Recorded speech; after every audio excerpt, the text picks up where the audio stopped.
watch Mr. Heavyweight Boxing today. Heavyweight boxing fans, what's the deal? So I got a special guest on today to talk about this Andre Ward versus Sergey Kovalev fight happening tomorrow. Assistant trainer to Eric Molina, who will be fighting December 10th against Anthony Joshua in the UK. I got assistant trainer Robert Zapata. What's up, Robert? Hey, what's going on, Julian? How you doing? Doing good, man. So tomorrow night we got the matchup of, as some people put it, the boxer versus the puncher, and Kovalev versus Ward. What's your thoughts about that fight? I think it's one of the most anticipated fights that we've had in a long time. I think it's something that we've all been waiting for. You know, two guys at the top level of their careers. Maybe in Andre's situation, not much so, but you know, he's still very. He's made a good comeback to get himself where he's at right now. No one's ever questioned his way to come back, but he's doing his thing. But I think it's a very important fight for the sport. You know, we need to have these fights to keep people interested, to keep people engaged, to keep people buying those pay-per-views, to give a chance to boxing again, you know? Mm-hmm. And then, you know, when I'm conversing with fans and I see fans talking, one thing that fans bring up, and I've been in gyms, so to me, I see this, well, I've seen it all the time, but when you hear a fan say something like Andre Ward fights dirty, what does that mean to you? Like, because I know that elbows, headbutts, they're all a part of the sport, but what would you tell your fighter to do if he had to encounter a fighter like that? I guess it's a two-part question.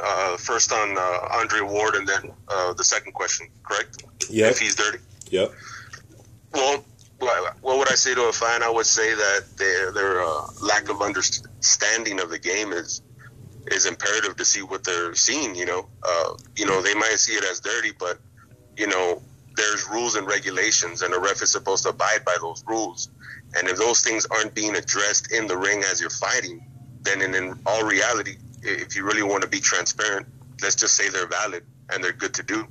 Because if the ref's not calling it, if it's my fighter, I'm gonna be like, okay, it's not the right thing, you know.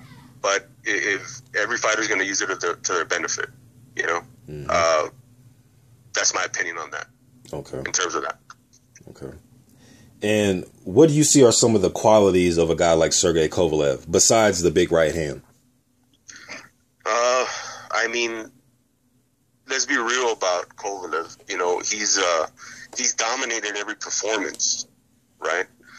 And in doing so, his ability to finish his opponents the way he has been, you know, something to see. But I feel that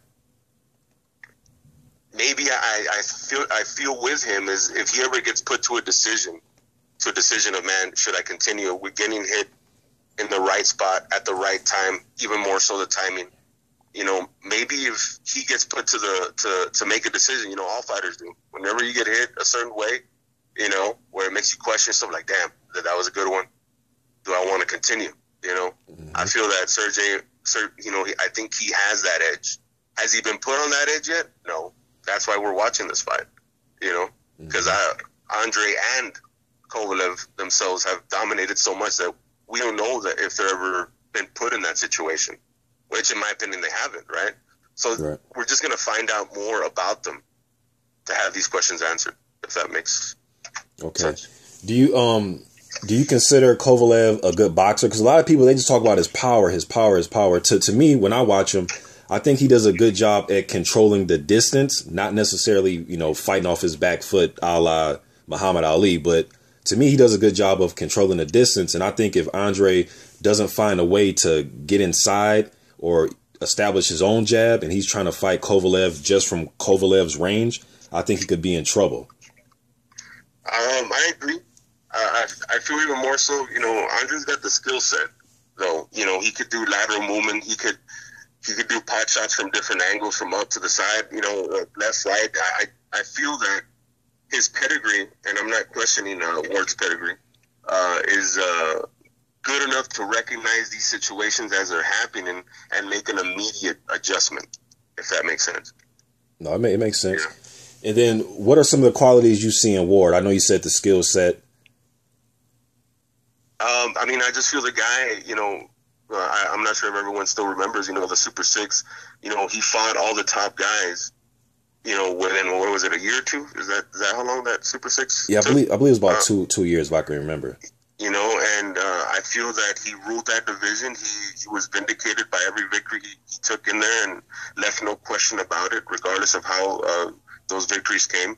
And I feel that, maybe that time off that he had, when he had issues with his promoter, maybe it helped. Because in my opinion, every fighter is like a vehicle. Certain fights you put a lot of mileage on, and some fights you don't. But when you have a break, the ring rust it takes a while to come off and have those, those fight reflexes back in play in your body. But, I feel that time helped them heal, whether it was emotionally, physically, or whatnot. Sometimes time off isn't a bad thing. That's my opinion. Okay. And then obviously, you train fighters, you train Eric.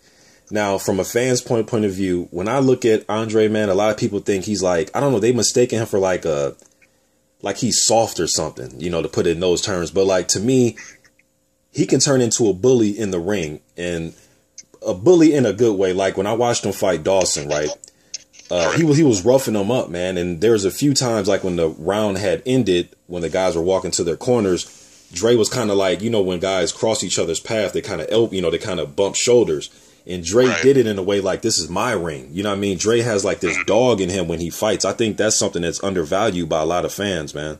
Very much so. Very much so. Because they don't see these things. All they see is, is the view from, from the stand, from TV to the ring. But when you're in there and you're that fighter, I mean, sometimes we're watching, but we don't know what's going on. We don't know what mind games are going on, or, who's out of breath, who can't take that shot. There's shots that a fighter throws and they hear like, okay, that one didn't like that one. But those are things as cornermen, sometimes we need to communicate more, and okay, you heard that, and we make adjustments there. But I guess going back to the point you're making is that no one really recognizes that dog. And I see that maybe coming out in this, based on all this talk between camps. And, I've been reading a little bit up on the whole Virgil Hunter and John David Jackson, their issues or whatnot. So there's a lot at stake in this fight. And maybe that's why I said this is a good fight. This is the fight that we need to see. This is the fight to bring boxing back. I just hope that it plays out, that we all hope it to play out, Very nerve-wracking, it's going to be a mind game in there, man. That's my opinion. Yep, and me, man, just as a fan, when I watch Hunter and Ward, I'm really impressed by the cohesiveness they have together and the way they're able to gel. It's like they're one machine, man. Like how important you think it is for a trainer and a fighter to be as one going into a fight, especially a fight of this magnitude. I feel that, in my experience, as the weeks get closer, how you finished your camp is how the fight ends, man, and that's very important. The importance is to close out your camp, everyone in tune with each other, everyone on the same page, everyone already recognizing each other's tendencies and in all aspects of the word. And it's very important. It's very important to be on the same page with your fighter. Aside from game plan, but more so mentally, and knowing their limits, and knowing how they think as much as you can. Obviously, you can, but you try to. Mm-hmm. And I'm also impressed, not to leave these guys out, but Kovalev and Jackson. I know Jackson said when he first got Kovalev, with the language barrier, it was kind of hard to get him to do what he wanted. But it seems as if they've, put together something that's worth, how can I say this? I like what they have going on, but I don't think is they gel as much as Ward and Hunter. And I think maybe because, Hunter had him since he was a kid versus Kovalev and Jackson getting together pretty much during his career. Do you think there's a difference between trainers having a guy from when he's young, like a kid, versus somebody picking up a guy when he's pretty much already in his career? To be honest, I think that's very important. In terms of, the longevity or the tenure that you have with the fighter, because you know him more, mm-hmm. And, maybe with time, Kovalev and Jackson will have that same type of chemistry. but it's very difficult to initiate that within the time constraints that they've had, right? But, you know, to be honest, you know, once you get in the ring, once you throw on the mitts and he throws on the gloves and you're warmed up and you're mittened up, that connection comes with, sometimes it comes immediately, sometimes it takes, you know, a little bit, but it's getting there, you know, it's getting there. It's different when you get in the ring, when you're doing the work, you know, things sync up, you know. Mm-hmm. Just like what an iPhone is to an iMac. When you sync up, and you know what's going on. You know. Yep. And then, you know, and both trainers have their own qualities. You know, John David Jackson being a world title holder in his career. And then you got Hunter, who's like a thinker, sophisticated type of guy. He could break things down and analyze.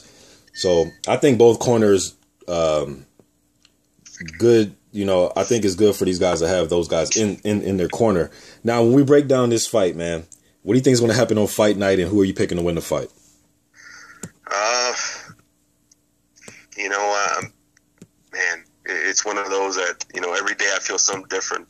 You know, one day I wake up and I'm like, man, I'm thinking Kovalev. You know, another day I'm thinking Ward. You know, but today I have to go with Ward on this one by majority decision, which is, I'm sure, the most popular.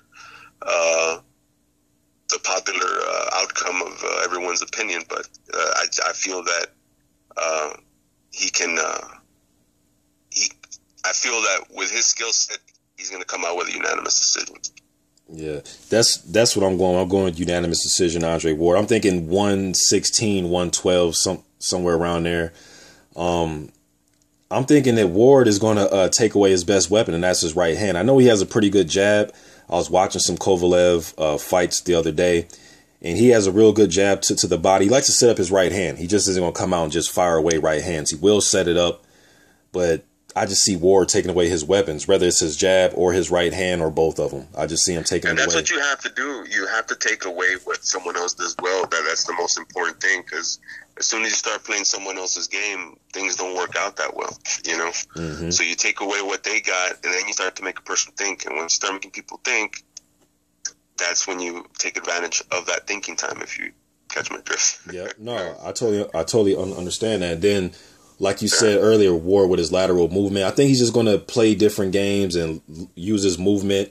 I think he'll give Kovalev the shoulder. I think he'll give him different looks. I think he'll give him a left shoulder. That's the key point. Exactly what you just said, Julian. Different looks. And when you get different looks and you don't get those reps in camp, man, that's where all that work shows, man. So, you know, well, we'll see, man. I wonder who they use for sparring for Kovalev. Sometimes you don't need a mimic the exact same moves, but you just got to get those reps, man, from different guys, different angles, different situations. You have to be ready for everything, because the fighter's not going to come in doing the same thing that they do every fight, you know.